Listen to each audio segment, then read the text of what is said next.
하나님의 은혜와 평강이 오늘 예배하는 모든 분들에게 함께 하시기를 주님의 이름으로 축원합니다. 윤석열 검사라는 분이 계십니다.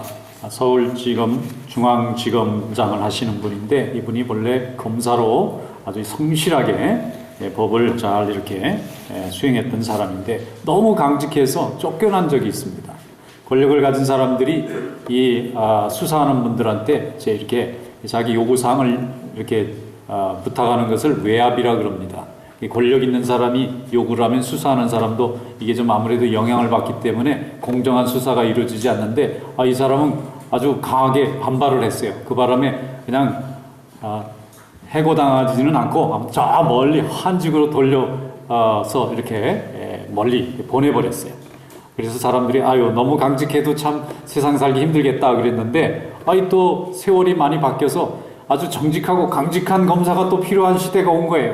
그래서 이 사람이 지금 가장 바쁩니다. 요즘에 얼마나 한국에 일이 바쁜지 이분이 요즘 서울지검장이면은 이 제일 힘센 사람들만 골라서 이렇게 수사를 하는 그런 기관이 될 정도로 강한데 너무 힘이 이렇게 강직하니까 한직으로 내갔던 사람이 오히려 그런 성품이 필요한 때가 되니까 또 이렇게 등용이 되는 경우를 많이 볼 수 있어요. 그럼 뭔가 하면은 자기가 어떤 데 뜻을 정확하게 두느냐 하는 것과 관계가 있습니다. 그래서 부드럽게 다른 사람들하고 편안하게 지내는 게 좋겠다 생각하면 거기에 시류에 맞춰서 살면 되고, 이런 시류에 흘러가는 것보다는 나한테 주어져 있는 정확한 업무를 수행해야 되겠다. 그래서 핍박도 좀 있고 좀 이렇게 손해를 보더라도 거기에 맞춰서 자기의 삶을 만족하면서 살겠다 하는 사람은 또 자기의 선택을 하는 거예요.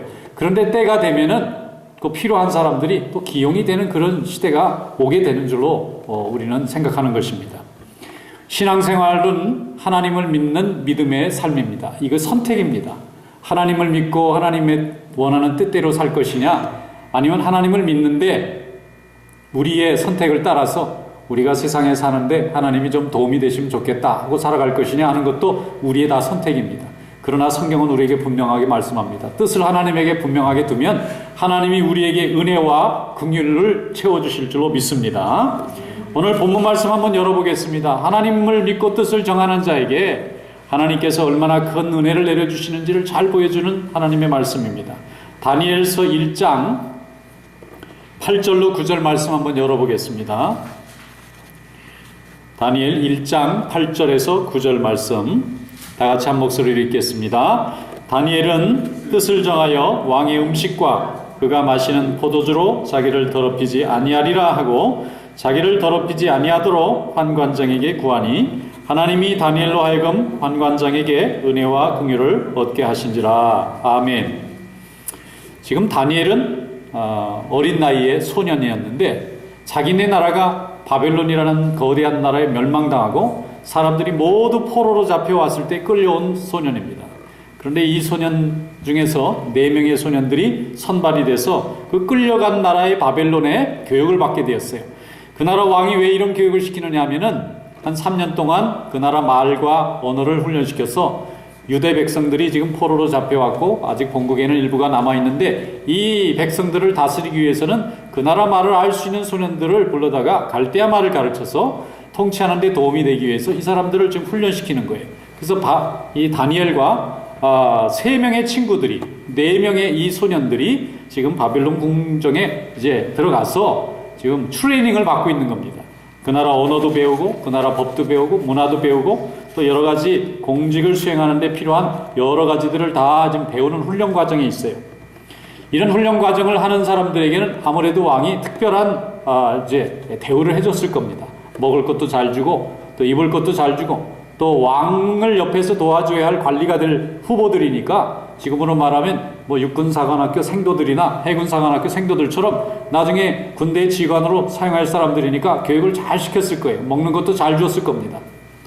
그런데 다니엘과 이 3명의 친구들은 지금 고국이 멸망당하고 지금 남의 나라 포로로 잡혀왔는데 그 나라 왕을 도와주기 위해서 지금 선발을 받는 교육을 받는 거니까 마음이 편치는 않았을 것 같아요. 자기 고국이 멸망하는 것도 봤습니다. 지금 거대한 나라에 지금 잡혀와서 자기 신분이 바뀌었고 또 자기의 이름도 바뀌었습니다.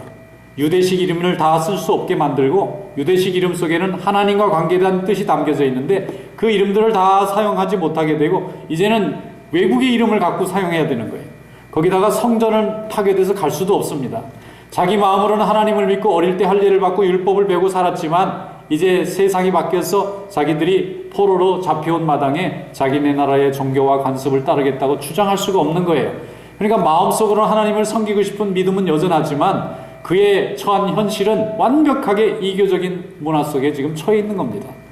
그래서 마음속에 하나님 앞에 어떻게 하면 내가 믿음으로 살 수 있을까를 고민했을 거예요. 그리고 한 가지 생각한 것이 뭐냐면은 왕이 준 음식 중에 고기를 먹지 않겠다고 하는 뜻을 정합니다. 지금 생각하면은 뭐 고기 하나 안 먹는 게 믿음 생활하고 무슨 관계가 있을까 생각했지만 유대 사람들은 어릴 때부터 이 율법에 정해져 있는 고기만 먹게 돼 있어요. 이게 신앙생활을 표현한 한 가지 방법입니다. 그래서 돼지라든가 이 색임질을 하고 그 다음에 굽이 갈라지지 않은 음식만 먹어야 되는데 짐승 중에서 아마 이 바벨론이라는 나라는 그런 음식을 구분해서 주지 않았을 거예요. 고기를 먹다 보면 돼지고기도 먹고 소고기도 먹고 다 먹어야 되는데 유대 사람들은 돼지고기는 먹으면 안 됩니다. 부정한 음식이라고 생각했어요. 그게 유대 사람들이 그렇게 자기들을 깨끗하게 하는 방법으로 그런 음식들은 피하는 걸로 되어 있는데 지금 왕이 준 이 음식에는 그게 다 포함되어 있는 겁니다. 그러니까 이거는 먹고 저거는 먹지 않겠습니까 하고 얘기하기도 복잡하고 그러니까 고기는 다 먹지 않겠다. 그 다음에 채소는 먹겠다. 그러니까 채식주의자가 되겠다는 거예요. 그런데 이게 허락이 떨어져야지 자기 마음대로 먹고 안 먹고를 결정할 수가 없어요. 그래서 이 다니엘이 환관장에게 이 영어 성경에 보면은 이 팔레스 메스터라고 그래요. 궁궐 전체를 관장하고 있는 제일 높은 사람이에요. 이 사람에게 말을 하기를 우리가 종교적인 이유로 신앙적인 이유로 이 고기를 안 먹고 싶다고 말을 합니다. 우리에게는 채소만 주셔도 우리는 이 채소로 충분히 건강을 유지할 수 있습니다. 그랬더니 이 환관장이 얘기합니다. 너희들을 잘 교육시키고 잘 먹여서 건강하게 관리로 이렇게 왕에게 보낼 때까지 내가 책임이 있는데 너희가 내가 주는 이 왕이 준비한 좋은 음식을 먹지 않고 다 거부하고 야채만 먹고 나중에 얼굴이 초췌해져서 왕 앞에 서면 내 목이 달아난다는 거예요. 자기 책임에 큰 문제가 온다는 거예요. 그래서 그걸 허락할 수 없다는 것입니다. 일단 거절을 표현했어요. 이렇게 거절을 했는데도 불구하고 하나님께서 그 다니엘과 세 소년들의 뜻이 너무 아름답고 좋은 뜻이라서 환관장의 마음을 따뜻하게 바꾸셨어요. 권위적으로 생각하면 너희들이 내 말을 듣지 않는구나 하고 벌을 줄 것 같은데 오히려 이 사람이 벌을 주지 않고 참 대단한 아이들이구나. 자기네 나라에서 잡혀왔는데도 이 나라의 관습을 따를 수밖에 없는 형편이 됐는데도 자기들이 섬기는 신을 저렇게 섬기려고 고기를 거부하는구나 생각하고 좋은 마음으로 잘 대해주게 됐어요. 이것을 성경은 뭐라고 얘기하냐면 하나님께서 환관장에게 은혜와 긍휼을 다니엘에게 베풀게 하셨다. 이렇게 표현하고 있습니다. 하나님은 우리가 하나님을 위해서 좋은 뜻을 가지고 뜻을 정하면 하나님이 그것을 받으시고 우리로 하여금 돕는 자들을 보내시고 은혜와 긍휼을 입게 해주실 줄로 믿습니다. 그래서 이제 그게 어느 정도 반허락이 떨어졌어요. 이제 그것을 직접 집행하는 감독자에게 다니엘이 가서 말합니다. 저희에게 고기는 주지 마시고 채소만 주십시오. 감독자도 당황할 거 아닙니까? 그런데 그냥 해달라는 말이 아니고 열흘 동안 테스트를 한번 해주십시오. 열흘간 테스트를 하는데 다른 소년들은 다 고기와 채소를 주시되 우리에게는 채소만 열흘간 주소서. 우리의 얼굴이 열흘 후에 저 고기를 먹었던 청년들보다 더 초췌하고 부족하면 우리가 포기하고 감독자의 뜻을 따르겠습니다. 그러나 열흘 후에 채소만 먹은 저희들의 얼굴이 저들과 비교할 때 문제가 없고 좋아 보이거든 우리의 먹는 문제로 인해서 우리 외모에 영향이 없는 것으로 생각하시고 우리에게 채소를 계속 주는 이 일을 우리의 선택을 존중해 주십시오. 감독자가 아마 혼자 결정할 일은 아니었을 거라고 생각해요. 환관장에게 물었을 겁니다. 근데 이미 환관장의 마음에 하나님께서 은혜와 긍휼을 베풀어 주셨으니까 허락이 떨어졌어요. 그래서 열흘간 테스트가 시작됐습니다. 모든 아이들에게 소년들에게 고기와 채소가 다 지급이 되는데 다니엘과 세 명의 친구는 유대에서 잡혀온 이 청년들에게는 고기가 주어지지 않고 채소만 주어졌어요. 그리고 열흘이 지났습니다. 그리고 비교를 해봤어요. 그런데 전혀 부족함이 없을 뿐만 아니라 채소만 먹었던 이 청년들의 얼굴이 더 좋아 보이는 거예요. 고기와 같이 먹은 이 청년들보다 고기를 거부하고 채소만 먹은 이 청년들의 얼굴이 더 빛이 나고 더 건강해 보이고 더 살결도 보기 좋고, 이거 뭐 어떻게 해볼 길이 없는 거예요. 그래서 감독자가 허락을 해서 그때부터 훈련을 마칠 때까지 이 다니엘과 세 친구들은 채소만 먹었다는 겁니다. 우리가 한번 생각해 봅시다. 고기 먹은 사람과 채소 먹은 사람이 어느 쪽이 얼굴이 더 좋아 보일까요? 여러 가지를 종합하고 객관적으로 볼 때는 충분한 영양을 공급한 사람이 더 고기가 좋아져야 될 것 같은데, 하나님이 역사하시니까 비록 그 작은 차이였지만 그들이 자기가 뜻을 둔 그대로 행할 수 있도록 하나님이 도와주셔서 그 열흘 동안 채소 먹은 이 4명의 청년들의 얼굴이 더 밝게 된 줄로 믿습니다. 하나님이 도와주신 거예요. 하나님이 도와주시고 하나님이 황관자가 감독자의 마음에 은혜와 긍휼을 주셔서 그들을 불편하거나 밉게 대하지 않고 오히려 선하게 대할 수 있도록 하시고, 그로 인해서 자기들의 믿음을 지키고 하나님을 향한 뜨거운 믿음을 지키는데 지장이 없도록 하나님이 만드신 줄로 믿습니다. 자, 오늘 본문 말씀에 보면은 다니엘서 1장 15절 16절에 보면 이렇게 돼 있어요. 열흘 후에 그들의 얼굴이 더욱 아름답고 살이 더욱 윤택하여 왕의 음식을 먹은 다른 소년들보다 더 좋아 보인지라. 그리하여 감독하는 자가 그들에게 지정된 음식과 마실 포도주를 제하고 채식을 주니라 그랬어요. 자기 스스로 증명해도 인정할 수밖에 없도록 하나님이 그렇게 만드신 거예요. 우리는 하나님을 믿는 자녀들입니다. 하나님께 영광 돌리는 것이 우리의 사명이고 우리 인생의 이유입니다. 그래서 우리는 때를 얻든지 못 얻든지 항상 하나님의 이름을 높이는 일에 우리가 헌신해야 될 줄로 믿습니다. 하나님의 이름을 높이는 자를 하나님은 우리에게 은혜와 긍휼로 갚아주세요. 은혜를 받고 싶습니까? 그러면 하나님 앞에 그분의 이름을 높이시기를 축원합니다. 기적을 체험하고 싶습니까? 그러면 하나님 앞에서 뜻을 정하고 그분에게 영광을 돌리시기를 축원합니다. 그러면 하나님은 우리에게 긍휼과 은혜를 베푸셔서 우리를 돕는 자들을 보내주시고 우리를 지키는 자들을 보내주셔서 하나님의 일에 아무 지장이 되지 않도록 하나님이 역사하실 줄로 믿습니다. 창세기에 요셉이 나옵니다. 요셉은 보디발의 집에 종으로 팔려갔는데 오히려 하나님이 함께 하셔서 그가 가정의 가장 높은 총무의 역할을 맡게 됐습니다. 그 집 주인이 그를 너무 신임하는 거예요. 하는 일마다 성실합니다. 정직합니다. 어둠이 없습니까? 거짓이 없습니다. 그래서 이 주인이 그를 신임합니다. 왜냐하면 하나님이 그와 함께 하시는 것을 느꼈기 때문에 그래요. 요셉이 행하는 모든 일은 다른 게 아닙니다. 인간의 눈을 보느냐 안 보느냐가 중요하지 않고 인간의 모습 뒤에 있는 하나님의 모습을 봅니다. 하나님 앞에 내가 정직해야 된다. 하나님은 지금도 나의 생각과 나의 삶을 다 지켜보고 계신다. 그러므로 내가 사람에게 잘하는 수준에서 멈추지 않고 하나님 앞에 거짓돼서는 안 되겠다. 이런 마음을 가지고 일하니까 주인도 감동하는 거예요. 그래서 그가 하는 모든 일마다 하나님께서 긍휼과 은혜를 베풀어 주세요. 하는 일마다 다 잘되게 만듭니다.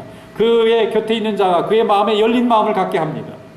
창세기 39장 5절에 이렇게 돼 있어요. 여호와께서 요셉을 위하여 그 애굽 사람의 집에 복을 내리심으로 여호와의 복이 그의 집과 밭에 있는 모든 소유에 미친지라. 아멘. 요셉이 그 집에 총무로 일했을 뿐인데 하나님은 그 요셉이 섬기는 보디발이라는 그 사람 주인의 집이 풍부하게 만들어주시고 아무 어려움이 없도록 만들어주셨어요. 왜냐하면 요셉을 위하여 그렇게 하신 거예요. 요셉이 하나님에게 뜻을 정하고 정직과 성실로 임하려고 하니까 하나님이 그가 관장하고 있는 모든 책임 영역 안에 일이 형통하도록 하나님이 만드셨어요. 하나님의 이름을 높이시니까 하나님이 그에게 긍휼과 은혜를 내려주십니다. 그래서 이방 사람이고 하나님을 모르는 사람이지만 그 사람을 볼 때마다 저는 하나님이 함께 하시는구나를 인정할 수밖에 없게 만드는 거예요. 나중에 요셉이 또 감옥에 또 억울하게 갇혔습니다. 그런데 하나님이 거기서 멈추지 않고 간수장에게 이번에는 은혜를 내려주셨어요. 창세기 39장 23절에 이렇게 말씀이 되어 있습니다. 간수장은 그의 손에 맡긴 것을 무엇이든지 살펴보지 아니하였으니 이는 여호와께서 요셉과 함께 하심이라. 여호와께서 그를 범사에 형통하게 하셨더라. 아멘. 하나님이 형통하게 해주십니다. 형통이라는 게 뭐냐면요, 동서남북이 막힌 데가 없다는 거예요. 내가 이 방향으로 일을 추진하기 시작하면 그 방향의 길이 열립니다.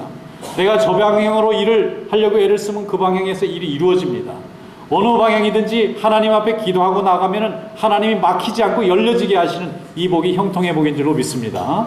우리 성도들 다 하나님이 주시는 형통의 복을 누리는 주인공들이 되시기를 주님의 이름으로 축원합니다. 그래서 하나님이 동행하시니까 그를 바라보는 사람이 그를 인간으로 보지 않고 그와 함께하는 하나님이 역사하시는 걸 함께 보는 거 아니겠습니까? 그래서 그 길이 열려지는 거예요. 하나님께 쓰임받는 삶은 이렇게 항상 하나님 앞에서 선하고 아름다운 뜻을 세우는 것이 중요합니다. 하나님 앞에 귀한 뜻을 세우시기를 축원합니다. 그것은 내가 세우는 거예요. 이 하나님의 뜻에 맞게 세워보는 거예요. 하나님의 영광을 위해서, 성도들을 위해서, 주님의 복음이 증거되기 위해서 우리가 아름다운 뜻을 세워놓으면 하나님이 그 뜻이 아름답다고 받으시는 순간에 우리에게 은혜와 공의를 베푸셔서 우리를 돕는 자들을 만드시고 우리 앞에 있는 장애물들을 다 열어주시고 형통의 길을 열어주실 줄로 믿습니다. 성도에게 있어서 최고의 칭찬이 무엇입니까? 그것은 얼마나 높아졌느냐, 얼마나 유능하냐, 얼마나 많은 일을 해냈느냐 이런 것이 아니고요. 하나님이 함께 하시는 분이라는 인정을 받는 것입니다. 저 집사님은 하나님이 함께 하시는 것 같아. 저 성도님은 하나님이 함께 하시는 것 같아. 이게 최고의 칭찬인 줄로 믿습니다. 하나님이 함께하는 성도야말로 정말 행복한 성도가 아니겠습니까? 하나님이 함께 하시면 모든 것을 다 이루시는 하나님의 그 능력을 우리가 함께 경험하게 되는 것입니다. 그래서 주님이 말씀하셨지 않습니까? 땅에서 무엇이든지 열면 하늘에서도 열리고 땅에서 무엇이든지 풀면 하늘에서도 풀린다고 하는 이 하나님의 축복이 하나님과 동행하는 자에게 이루어지는 축복인 줄로 믿습니다. 사도행전 12절에 보면 12장에 베드로가 옥에 갇혔을 때 온 성도들이 처음으로 합심 기도합니다. 이전에 야고보 사도가 잡혀서 순교당했어요. 야고보 사도가 헤롯에게 붙잡히고 대적자들에게 붙잡히고 복음을 대적하는 자들에게 붙잡혀 갔을 때만 해도 사람들이 합심해서 기도해야 되겠다는 생각을 미처 못했어요. 이거 어떡하나, 이거 어떡하나, 우리 사랑하는 사도가 붙잡혀서 저 사람들에게 잡혀가는데 설마 죽이기까지 하겠나 이렇게 생각한 거예요. 왜냐하면 남을 죽인 것도 아니고 괴롭힌 것도 아니고 불을 지른 것도 아니고 뭐 아무 범죄한 일이 없는데 그저 예수의 복음을 전했다고 설마 사람을 죽이겠나 그렇게 생각하고 교회가 모여서 기도할 수 있는 기회를 놓쳤어요. 그런데 정말 올떨결에 마귀의 역사가 일어나서 헤롯 왕이 이 유대인들의 마음을 살려고 야고보를 정말 죽이고 말았어요. 순교당했습니다. 12사도 중에 최초의 순교자가 나왔어요. 온 교회가 충격받았습니다. 예수를 믿고 하나님을 전하는지 이렇게 목숨을 빼앗기는 일이란 말이냐. 많은 사람들이 두려워했어요. 그러나 그들 마음속에 하나님을 사랑하는 믿음이 있으니까 그 다음에는 더욱 두려운 마음으로 함께 모이게 힘쓰고 더욱 열심히 기도하기 시작했습니다. 그런데 이번에는 베드로가 또 잡혀갔어요. 16명이 그를 포위하고 날마다 지키고 있다는 소식을 듣고 성도들이 할 수 있는 일은 아무것도 없었습니다. 힘이 있어서 구출할 수도 없고 능력이 있어서 설득할 수도 없습니다. 죽이면 죽일 수밖에 없는 일이에요. 그제서야 성도들이 기도를 바라보기 시작했어요. 하나님 앞에 기도해야만 되겠다. 야고보 사도는 우리가 얼떨결에 기도할 줄 모르고 그만 그의 목숨을 뺏겼지만 이제 이 교회가 세워져 나갈 때 사도가 없으면 어떡하겠느냐. 베드로 사도의 목숨을 구해야 되니까 우리가 기도합시다. 그들이 모여서 날마다 합심해서 기도했어요. 그랬더니 하나님께서 천사를 보내서 감옥에 있는 베드로를 구출하셔서 성도들이 기도하는 데까지 보내주시고 자유의 몸이 되도록 하나님이 역사하신 줄로 믿습니다. 날마다 베드로가 기도할 때마다 포로에서 풀려났다는 말이 없습니다. 그때 한 번 그랬어요. 그 다음부터는 베드로를 하나님이 복음 전해서 로마까지 가는데 아무 지장이 없도록 하나님이 역사하셨어요. 우리는 하나님의 일에 쓰임 받을 때 하나님의 역사를 경험합니다. 하나님의 일에 기도할 때 하나님의 능력을 경험합니다. 그런데 기도하지 않고 하나님의 일에 헌신하지 않으면 우리는 인간의 역사밖에 경험할 수 없는 것입니다. 하나님 앞에 뜻을 정하고 기도하는 성도가 될 수 있기를 축원합니다. 자녀가 아픕니까? 사업이 어렵습니까? 우리 인생에 고달픈 위기에 있습니까? 뜻을 정하고 하나님 앞에 기도하시기를 축원합니다. 사람 따라다니면서 해결하려다 보면 해결점이 나오질 않습니다. 그것을 통해서는 선한 열매가 나타날 수가 없습니다. 다 내려놓고 하나님 앞에 뜻을 정하고 금식하고 기도하고 부르짖고 매달리시기를 축원합니다. 하나님이 열어주실 줄로 믿습니다. 에스더는 뜻을 정하고 죽으면 죽으리라 하는 뜻을 정했어요. 왕이 부르지 않았는데 왕비라도 나타나면 처형하는 것이 그 나라의 무서운 법이었어요.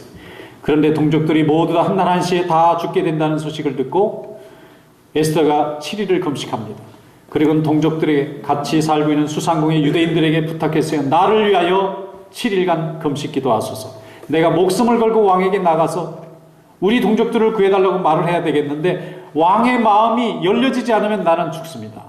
내가 죽으면 우리 동족들을 살릴 길이 없으니까 우리 동족들은 나를 위해서 기도해 주세요. 그리고 금식 기도했습니다. 그곳에 있는 모든 유대인 동포들이 이 에스더를 위하여 기도하고 자기들을 위해서 기도했어요. 하나님 앞에 부르짖었어요. 기도하고 나갔을 때에 왕의 마음이 부드럽게 바뀌어서 금모를 내서 사면을 해주지 않습니까? 그 일로 인해서 구원할 수 있는 길이 열리지 않습니까? 온 동족들이 살아날 수 있는 길이 열리지 않았습니까? 하나님 앞에 아름다운 뜻을 정하시기를 축원합니다. 우리의 능력은 인간의 실력과 능력이 아니고 우리에게 주신 믿음의 능력입니다. 기도하고 하나님 앞에 구하면 하나님이 우리의 모든 장애물을 열어주시고 하나님의 능력 가운데 회복시켜 주실 줄로 믿습니다. 시편 27편 4절에 다윗은 이것을 너무나 날마다 경험했기 때문에 이렇게 고백했어요. 내가 여호와께 바라는 한 가지 일 그것을 구하리니 곧 내가 내 평생에 여호와의 집에 살면서 여호와의 아름다움을 바라보며 그의 성전에서 사모하는 것이라 그랬습니다. 왕입니다. 많은 경험을 가진 다윗인데 그가 바라는 한 가지 일생의 소원이 있는데 성전에서 날마다 살고 싶다는 거예요. 세상에서 사람들에게 박수 받는 자리를 가지고 있는 사람인데도 불구하고 그게 중요하지 않고 나는 성전에 모여서 날마다 하나님을 사모하고 찬양하는 게 내 소원이라 그랬어요. 그랬더니 하나님이 그에게 성전을 세울 수 있는 기회를 주시고 온 백성들이 예배할 수 있는 기회를 주시고 다윗의 때에 이스라엘 백성뿐만 아니라 하나님을 믿는 후대 모든 사람들이 하나님 앞에 어떻게 찬양을 드리는지, 어떻게 예배를 드리는지, 어떻게 제사를 드리는지, 어떻게 찬양대를 만드는지를 가르쳐주는 귀한 종이 되었지 않습니까? 여러분, 하나님 앞에 그런 축복이 있기를 축원합니다. 하나님만 바라보고 주님 앞에 선하고 아름다운 믿음의 뜻을 가지시기를 축원합니다. 우리가 건강을 위해서도 한 해 시작하면 헬스클럽을 가야 되겠다. 내가 어떤 사업을 하기 위해서 무언가를 배워야 되겠다. 다 뜻을 정하면 그 뜻에 따라서 노력하고 수고하지 않습니까? 그런데 우리가 하나님 앞에 은혜를 받겠다고 하는 우리 인생의 뜻을 정하면 하나님이 우리를 이룰 수 있도록 만들어주시고 우리를 돕는 긍휼과 은혜를 내려주실 줄로 믿습니다. 서울의 어떤 교회에서 목사님이 교인들한테 기도를 좀 열심히 하십시오 하고 가르쳤다고 그래요. 그런데 기도하기가 쉽지 않잖아요. 훈련이 되고 습관이 되지 않으면 기도는 정말 습관을 장악하는 일이지 이게 의지로 되는 일이 아닙니다.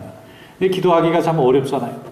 그래서 새벽 기도 나오거나 아니면 이렇게 열심히 기도하면 하나님이 역사하시니까 여러분 그런 좋은 기도의 뜻을 주세요 그랬는데 교인들이 기도의 운동이 잘 안 일어나는 거예요. 근데 한 번은 붕에 걸렸습니다. 강사 목사님이 여러분 열심히 기도하십시오. 기도해서 하나님 앞에 귀한 뜻을 정하면 하나님이 역사하시고 그 복을 내가 다 누리게 됩니다. 그런데 그 중에 교인들이 아멘하고 돌아갔는데 고3 학생 하나가 그 말씀을 마음에 새겼어요.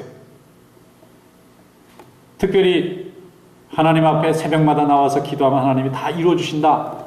이 고3 학생이 그걸 마음에 들이고 1년 동안 새벽 기도를 작정했어요. 보통 고3 학생이 교회에 새벽 기도 나가면 보통 학생들이 뭐라고 말하면 쟤는 공부를 포기한 애다. 이렇게 생각하고 다 사람들이 공부 못하니까 기도하러 가나 보다. 이렇게 생각을 하던 게 보통 사람들의 시선인데 이 아이는 하나님 앞에 열심히 기도해서 제가 좋은 학교 갈 수 있게 해주세요. 그리고는 집도 좀 가난한 학생이에요. 그런데 열심히 교회 잘 나오는 학생. 그리고 그때부터 1년간 새벽 기도를 나오는데 하루도 안 빠지고 나오는 거예요. 그러니까 다른 아이들이 아침에 일찍 학교 가야 되는데 그 일찍 학교 갈 때 교회에 예배를 드리고 가려니까 얼마나 일찍 일어나야 되는 거예요. 일찍 일어나야 되니까 전날 잠을 일찍 자야 되는 거예요. 또 교회에 가서 시간을 남보다 더 많이 보내야 되니까 남보다 더 많은 시간을 집중해서 공부해야 되는 거예요. 1년간 열심히 공부했는데 서울대학에 붙었어요.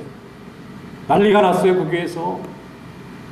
야, 공부 포기한 학생인 줄 알았더니 날마다 새벽기도 나오더니 서울대학 입학했다고 난리가 났어요. 그 다음부터 이제 전부 다 새벽기도 나오기 시작한 엄마들이 잠 깨워가지고 아이들을 새벽기도 다 데리고 나오는 거예요. 한 학생이 하나님 앞에 뜻을 정하고 헌신해서 하나님의 응답받으니까 좋은 믿음의 영향력을 다 미치는 거예요. 그래서 그때부터 교회가 막 새벽기도가 일어나기 시작하는 거예요. 한 학생이 하나님 앞에 헌신했을 뿐인데 그 하나님께서 그 학생 하나에게 은혜를 주시니까 하나님이 함께 하신 학생이 되어버렸어요. 다른 사람이 나도 그런 은혜를 받고 싶다고 다 사모하니까 다들 그 은혜 받는 거예요. 지금 그거 졸업 잘하고요. 하나님 일에 귀하게 쓰임받는 그런 귀한 일꾼 됐습니다. 여러분, 우리 하나님 앞에 귀한 뜻을 갖는 성도 되시길 축원합니다. 시편 91편 14절에 말씀하기를 하나님이 이르시되 그가 나를 사랑한즉 내가 그를 건지리라. 그가 내 이름을 안즉 내가 그를 높이리라. 그를 건지시고 그를 높이시는 하나님, 그 하나님을 위해서 여러분 귀한 뜻을 가지시길 축원합니다. 하나님 앞에 뜻을 정하고 한번 헌신하세요. 기도 한번 정해보세요. 하나님 앞에 11절 한번 정해보세요. 하나님 앞에 헌신과 봉사를 한번 정해보세요. 하나님은 결코 우리를 빈손으로 가게 하지 아니시고 건지시고 높이시는 하나님의 역사를 우리에게 허락해 주실 줄로 믿습니다. 이런 믿음으로 오늘도 승리하시기를 주님의 이름으로 축원합니다. 기도하겠습니다. 거룩하시고 은혜가 많으신 우리 하나님 아버지, 저희들은 연약한 중에 주님께 부름받아 오늘도 하나님의 자녀가 된 것을 감사드립니다. 우리 하나님께 뜻을 정하여 헌신하는 삶을 걷게 하여 주시고 하나님의 은혜와 공의를 날마다 체험하는 복된 삶이 될 수 있도록 주장하여 주시옵소서. 예수님의 이름으로 감사하며 기도드리옵나이다. 아멘.